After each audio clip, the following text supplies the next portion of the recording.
फल मिलना ही है, आज नहीं तो कल। फल न मिले ये हो ही नहीं सकता है। कई बार कई लोग क्या कहते हैं हमें, बहन जी लेकिन देखा जाता है दुनिया के अंदर जो अच्छा कर्म करता है वो तो दुख भोग रहा है, बुरा कर्म करता है वो मौज कर रहा है। बुरा कर्म करने वाला मौज करता है, अच्छा कर्म करने वाला फल दुखी होता है, ये देखा गया है। एक बहुत सुंदर कहानी याद आती है। एक बार दो व्यक्ति थे, जा रहे थे रास्ते से। एक बड़ा सज्जन व्यक्ति था, दूसरा व्यक्ति जो चल रहा था वो एकदम बुरे कर्म करता रहता था, पाप कर्म करने वाला था। दोनों एक दूसरे को जानते नहीं थे, जा रहे थे दोनों अपने अपने रास्ते से।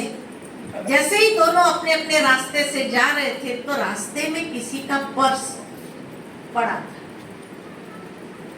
दोनों ने देखा, जो बुरा व्यक्ति था, बुराई करने वाला, उसने सोचा कि अरे आज तो बिना मेहनत के ही इतने रुपए मिल जाएंगे। उसने तुरंत पर्स उठा लिया, देखा उसके अंदर 1000 रुपया पड़ा था।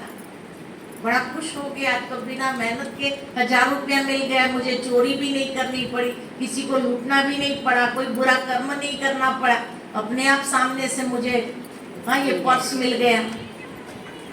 फिर उसने सोचा, ये व्यक्ति ने भी देखा, मैंने भी देखा। फिर वो उसके पास जाकर कहता है, ऐसा करते आधा आधा कर लेते, तुमने भी देखा मैंने भी देखा, इसमें 1000 रुपया है, तू 500 रख ले, मैं 500 रख लेता हूँ। ये तो सज्जन था, उसने कहा कि भाई मुझे तो नहीं चाहिए। हो सकता है कि ये व्यक्ति को ये 1000 रुपया बहुत जरूरी हो, उसके अंदर उसका एड्रेस होगा, अगर हम उस व्यक्ति को पहुंचा देंगे कितनी दुआएं देगा। तो वो बुरा व्यक्ति क्या कहता है कि देख भाई इसमें कोई एड्रेस है नहीं, और अगर एड्रेस होता ना तो भी मैं देने जाने वाला नहीं था। तेरे को नहीं चाहिए तो कोई बात नहीं, मैं पूरा रखने के लिए तैयार, है ना। तो सज्जन ने कहा मुझे तो नहीं चाहिए। तो बुरे व्यक्ति ने कहा ये मैं रख लेता हूं, कोई बात नहीं, मुझे आवश्यकता है, मैं रख लूंगा, मैं तो मौज करूंगा, 1000 रुपया मिल रहा है, मैं क्यों देने जाऊं। अगर देने जाऊं लेकिन उसके नसीब में नहीं है फिर गुम हो जाएगा। अगर उसके नसीब में होता था उसका पर्स गिरता ही नहीं था, और गिरने के बाद दूसरा कोई नहीं गया, हम ही पहले व्यक्ति है, हमको मिला, तो ये हमारे नसीब का है, इसको प्रसाद समझकर स्वीकार कर लेना चाहिए। मैं तो देने जाने वाला नहीं, वैसे भी उसमें एड्रेस है नहीं। सज्जन ने कहा ठीक है, तुमको रखना है तुम रख लो, मुझे तो नहीं चाहिए।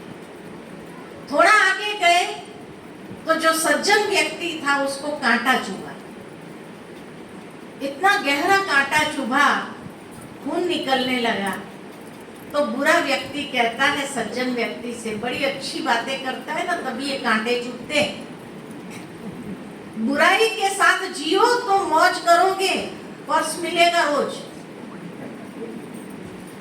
अब वो सज्जन क्या कहे, उसी समय नमः शाम का समय था, कुछ देवताएं आकाश मार्ग से गुजर रहे थे। उन देवताओं ने देखा कि सज्जन को कांटा लग रहा है, बुरे को पर्स मिल रहा है। होना तो उल्टा चाहिए कि अच्छे को पर्स मिलना चाहिए, बुरे को कांटा लगना चाहिए। वो देवताएं गए भगवान के पास कि भगवान त्राही माम त्राही माम। भगवान ने कहा क्या बात है। कहा चित्रगुप्त जो है ना अकाउंट ठीक नहीं रख रहा है। भगवान ने कहा ऐसा तो हो नहीं सकता है, चित्रगुप्त तो अकाउंट बराबर रखेगा। कहा नहीं नहीं, जो बुरा इंसान है उसको पर्स मिल रहा है, 1000 रुपया मिल रहा है, और जो अच्छा व्यक्ति है उसको कांटा लग रहा है। चित्रगुप्त कुछ गड़बड़ कर रहा है अकाउंट्स में। भगवान ने कहा चित्रगुप्त कभी गड़बड़ तो नहीं करेगा, फिर भी मैं चित्रगुप्त को बुलाता हूँ। चित्रगुप्त को बुलाया और कहा ये दोनों व्यक्ति का अकाउंट लेके आओ। चित्रगुप्त लेके आया दोनों का अकाउंट।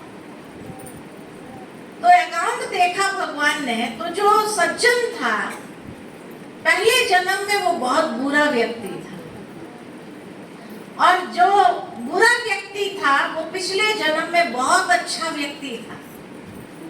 उसने बहुत अच्छे कर्म किए थे, और उस कर्म के फल स्वरूप उसको एक लॉटरी लगने वाली थी करोड़ रुपया की। लेकिन वो लॉटरी का इनाम देने से पहले लास्ट टेस्ट उसकी ली गई, और उसने अपना रास्ता बदल दिया। अच्छाई का रास्ता छोड़ दिया, बुराई का रास्ता अपना लिया, और इतने बुरे कर्म करने लगा कि वो सारी लॉटरी का जो है खत्म होते होते होते होते खाली 1000 रुपया बचा था। उसके नसीब में क्या था? खाली 1000 रुपया बचा था, जो उसको मिला और उसी में खुश हो गया। और जो ये सज्जन था पहले बहुत बुरा था, और बुरे के फल स्वरूप उसको इतना कष्ट मिलना था, लेकिन उसको लास्ट चांस सुधरने का दिया गया, और वो सुधर गया लास्ट चांस में। वहां से उसने अपना रास्ता बदल दिया और अच्छे कार्य करने लगा, इतना अच्छा कार्य करने लगा कि वो सारा कष्ट समाप्त होते होते कांटे जितना रह गया था, वो कांटा जो चुभा वो इतना ही अकाउंट उसका रह गया था पिछले कर्मों का। अभी जो अच्छे कर्म किए उसका तो बाकी है, आगे मिलने वाला है। और ये व्यक्ति जो बुरा है, उसने जो बुराई किया उसका भी आगे बाकी है, वो तो मिलने वाला। ये तो अच्छा कर्म का अकाउंट इतना ही रहा था। इसलिए ये मत समझो कि बुरा करने वाला मौज करता है, अच्छा करने वाला दुख भोगता है, कष्ट भोगता है। नहीं, तभी कहा जाता भगवान के घर में देर है, अंधेर नहीं। और चित्रगुप्त सबका अकाउंट बहुत अच्छे से मेंटेन करता है। कई लोग पूछते हैं चित्रगुप्त को आज 800 करोड़ लोग हैं इस दुनिया के अंदर, सबका अकाउंट कैसे याद रखता होगा? कुछ तो गड़बड़ होती होगी। नहीं, चित्रगुप्त ने कहा, चित्रगुप्त नाम ही है चित्रगुप्त।